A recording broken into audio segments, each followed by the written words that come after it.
What's going on, everybody on the internet? I'm back here in the shop today after a very long drive home from Adepticon yesterday.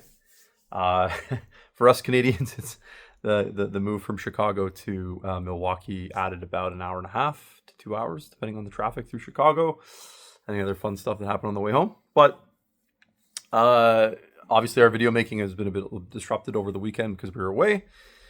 And today I wanted to talk about something that was immediately noticeable when we walked into the hall for the first time on Wednesday last week to get our badges, and that's the very clear and very present fact that Games Workshop is finally starting to spend money on their events again.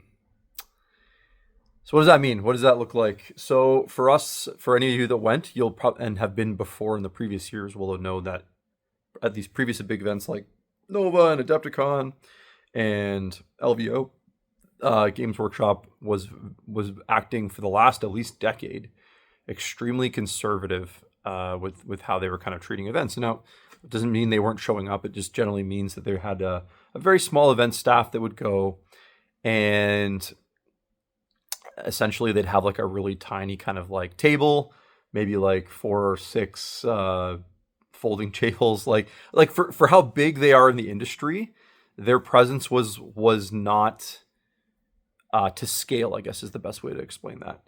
And the kind of like thing that they presented that was like always their thing for the last 2 decades was like, oh, you can go to events, you can buy Forge World. That's always kind of been their thing. Where you can go and buy it in person, and that's not gonna lie, that's kind of always been a cool thing if you're into that sort of thing. And I would say like maybe 10 years ago it was a lot cooler before they've got this like lightning speed shipping thing figured out where like you can get something in a couple days. It's kind of less cool. But and then the other thing is they essentially had. And this is more recent, where they started to make these like convention models. So like they have like a rotating every year. There's like an event special model you can buy only at events, and that's been pretty cool. And that's generally been pretty well received. And it's why you see the pretty long lineups for the last few years at these cons, where people are just trying to get their con models. And of course, for everyone who doesn't have the ability to go to some of these things, there's this whole speculative market of like flippers and scalpers or whatever that are buying a bunch and kind of flipping them online and doing quite well doing that as well. So what was different this year? What did we notice? Well, the first thing is, and I think this may have been the second or third year they did this, they brought like the giant kind of statue thing. They had this massive Terminator. So obviously the events team has invested in some money because they're doing all these events. They're doing Warhammer big tournaments that are run by Warhammer now in the US. So it kind of makes sense to them now to invest in this stuff because they actually get multiple uses out of it. So this giant mega Terminator was pretty badass. Is there waiting for you in the hall. They've got these beautiful banners that they've spent money on, obviously hanging for each game, so you can easily find your section. But the triumph, if you will, of their production essentially is this new retail store that they've kind of seem to invest a lot of money into making, and they actually brought it this time, which is fascinating because, like I said, historically they've just kind of brought like, I'm not even sure in the past years they brought any regular kits. It was just Forge World basically and the con model, and this year they basically opened. What I basically said to the guys is like, because I did the Warhammer World thing last year, is like a better store than Warhammer World they brought to Adepticon, which is pretty cool. So they had these like amazing like con ceiling high banners, beautiful art. Like they basically put their money where their mouth is and kind of went big with that stuff this year. And so I had like this big huge banners of Archeon and Stormcast and like Space Marine, whatever, and it was like really beautiful, and so it was impossible to miss. And their store, it was the only store like this in the whole place that I could tell, was right dead smack in the middle of like their gaming hall. They had the biggest space for all their games. to the left essentially. And it basically backed onto the regular vendor hall that's cut in the middle of the main 3 ballrooms on the 3rd floor, which is kind of like how Adepticon's kind of always been known, which is like you have the vendor hall down the middle and you have like the 2 big, huge halls on each side. And one has historically always been kind of like dominated by Games Workshop. And recently, Asmodee has kind of like dominated the other side. And I feel like when I say dominated now, what I really mean is they buy it. They buy the space. And actually, I'll probably do a video like later in the week talking about those 2 different approaches that are there. Because as much as Games Workshop spent the money to finally put a store in, they finally had really awesome, like the red carpet around the shop. Like they had their products, like plastic kits. They had all the Forge World there. You know, Jay saw a guy checking out next to him. Jay was buying, you know, his $40 Skaven or whatever blister he was getting for a customer. And the guy beside him is loading up he's just hitting his credit card for 32 hundo US for a Warlord Titan and all its arms and stuff like that. And that's, you know, it's kind of always been the funny thing about those con stores. Having worked in one of them before a long time ago at GameStay, the money people slam down on the Forge World especially is it would blow your mind if you hadn't been accustomed to it before. But so they had all that. And then the really cool thing that we saw, which is nice to see finally, or maybe scary if you're the other companies, is Games Workshop starting to flex some of the other stuff, which, you know, it's been a long time since we've seen Games Workshop make some cool, like, game swag. So they had objective markers custom for, like, all the factions for AOS and 40K. They had all kinds of badges and pins and stuffies and art prints, and yeah, like it was pretty cool. Like I said, like, you know, it's kind of funny how I went to Warhammer World last year and I don't think they had anything as good as, like, the stuff that was at the convention hall store was way better than the Warhammer World store in terms of, like, things you couldn't normally buy, which I thought was that's ultimately, like, the thing that's been frustrating about Games Workshop is they seem to only finally be figuring that out again, that, like, people there's this entire industry around making, like, supportive stuff for Games Workshop that they've been perfectly happy to just give away to people for years and years and years, which you know, that's fine. You can't be everything to everyone, right? But they've kind of let people make objective markers and tokens and custom dice and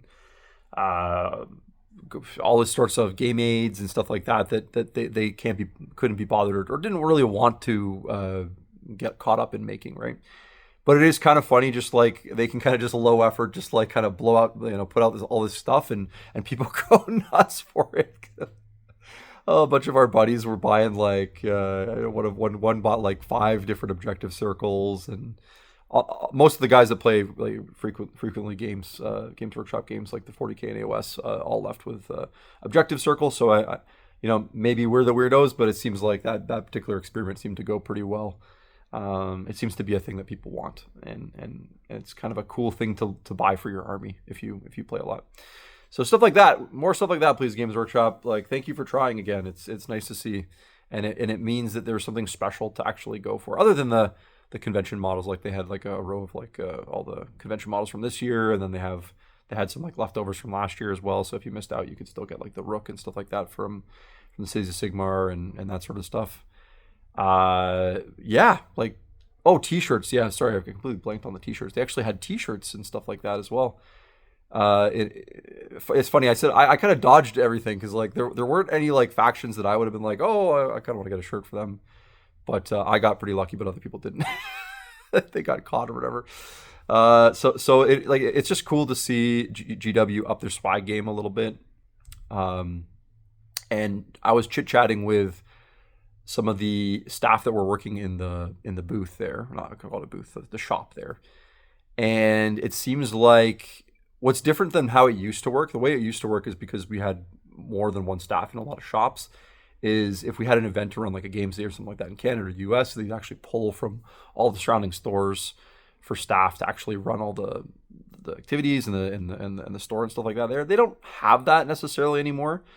You have situations where you get a lot of one man stores in the business now. So the way that they staff these shops now is they have almost like an on-call events team, which is, I thought that was kind of interesting. It's a new change in direction how they're doing things.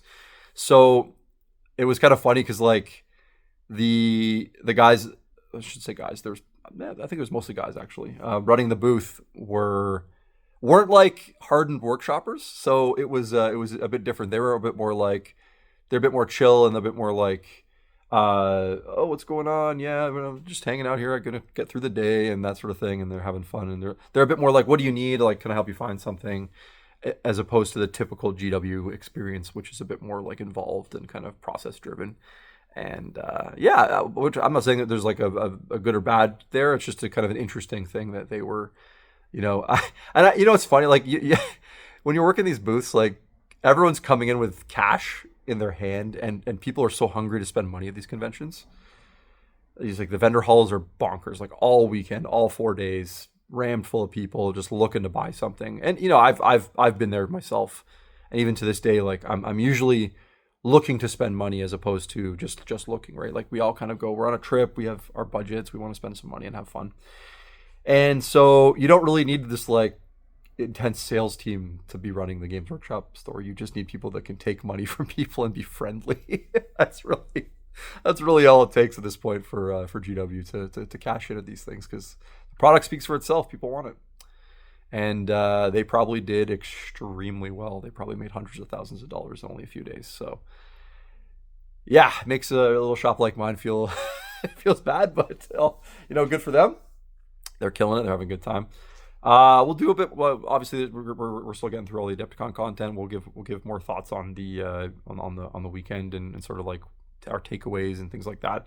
But we're just kind of trying to approach it as like things we noticed and maybe big changes and in certain companies and how they're addressing things and that sort of thing. But yeah, Games Workshop definitely spending a few dollars finally on events. They're trying to, and the funny thing is, the thing you'll notice about how they're spending their money is that they're spending money on the thing that makes them money, not on the stuff that doesn't. So as far as I could tell, and I'll be corrected if I'm wrong, they still didn't have, and we'll talk about this in the video when we compare Asmodee to Games Workshop.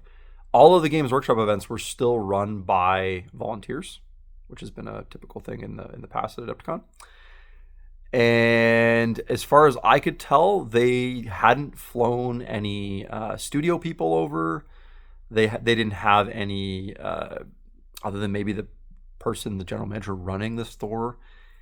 Everybody else was on call, so the actual investment wasn't insane. And I said, when you compare them to like an Asmodee who had like all of their creative people there, all the rules writers, their art director, all the staff running the booths and stuff were all paid people. It very different than the GW hall, which was just like GW paid for their store. Everything else was run by the community essentially. So they're still not blowing crazy money. They don't have like their paid staff running their tournaments or anything like that, but it's at least a nice step in the right direction, I think, for them to spend some money and actually like increase their presence. And actually, it was kind of embarrassing before with like the little booth they had, to be honest, at such a massive event where the amount of people going through on a weekend is pretty insane. Like maybe I wouldn't be surprised if we hear the numbers are like 10,000-12,000 people that were at that convention. So yeah, you have to kind of bring it a little bit at that point. Well, that's it for today. A nice short one. Just wanted to chat about the GW store experience and how I noticed they kind of went a little bigger this year. And I think it was positively received. And I think people are pretty happy with the things that they're making finally. And there's more interesting stuff to buy there as opposed to just the same old kind of kits you can buy at your local shop and the Forge World you can order on your website and get it pretty quickly to your store or your home. So what do you guys think? For those of you that went, did you notice a big difference like I did? Am I crazy? Have you been to other events and noticed something similar? Yeah, what would you want to see at a Games Workshop do for these cons or these big events? Like, what are you looking forward to? That's it for me today. If you really like these shows, please like and subscribe. It helps us out a ton. And if you want to see more content like this, you're gonna have to subscribe to our Patreon, where we're gonna be starting some exclusive stuff in April. Until next time, thank you so much, guys. Take care.